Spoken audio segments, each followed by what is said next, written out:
Welcome to Workers and Transport.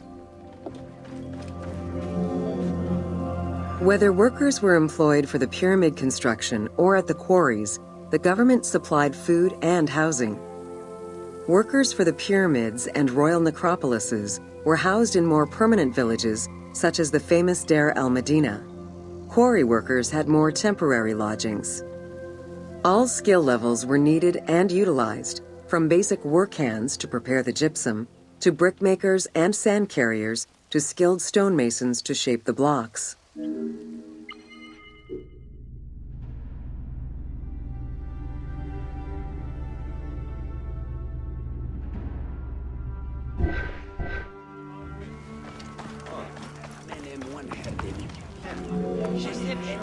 Skilled architects and engineers were employed year-round, while support labor were often farmers who worked on the quarries or construction during the Nile's flood season. The basic laborers were hardworking and versatile. Many may have been farmers who joined the construction during the off-season. Hieroglyphs found in the work villages listed assigned job titles.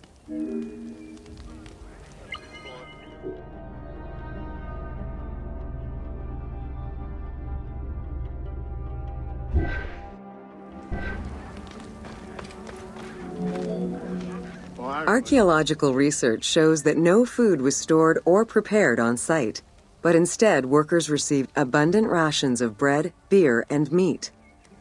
These rations were taken care of by an administration outside the village. Medical treatment was also available for those who were injured.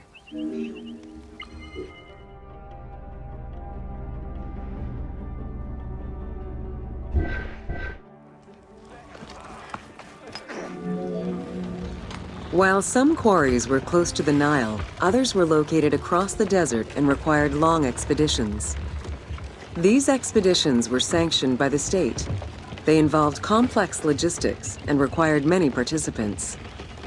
Transporting a block by land meant that workers had to overcome the weight and friction of the load. To solve this, they first dug a track in the ground. This path was sometimes reinforced with rails upon which a sled, used to ferry the blocks, would be pulled.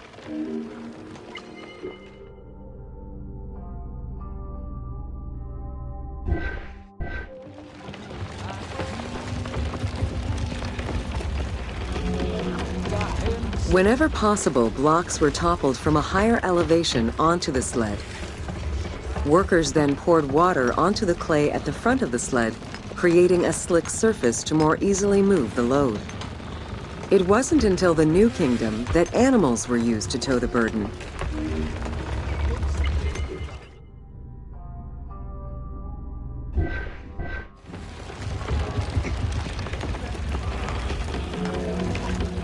During flood season, the Nile was at its largest and deepest, which allowed the transportation of the heaviest and biggest loads.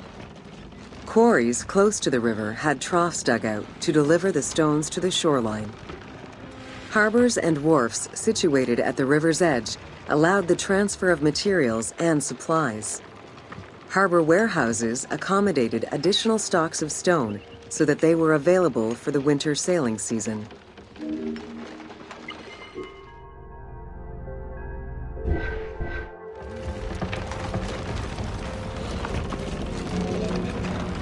The Wadi el-Jarf papyri detail a limestone load intended for the Khufu pyramid that weighed in at 70 to 80 tons, or 30 blocks. One papyrus is a fragment from a foreman's notes, taken while working on the Great Pyramid. It details the transportation of limestone blocks from the Tura quarries to the construction site of the pyramid. The other papyri are shipping logs containing archives of the sailors assigned to sail the Red Sea and the Nile.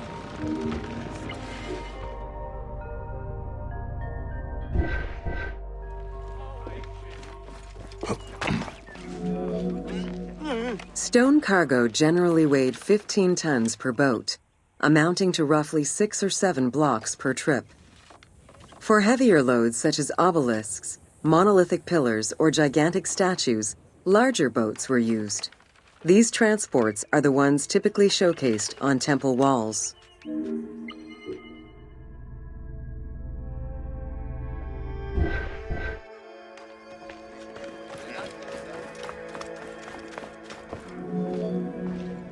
River transportation was the most efficient way to ferry stone blocks between the quarry and the construction site. Blocks were transported by flotillas of several types of boats. The most detailed illustration of transport by river is a relief of Queen Hatshepsut's barge with an accompanying flotilla.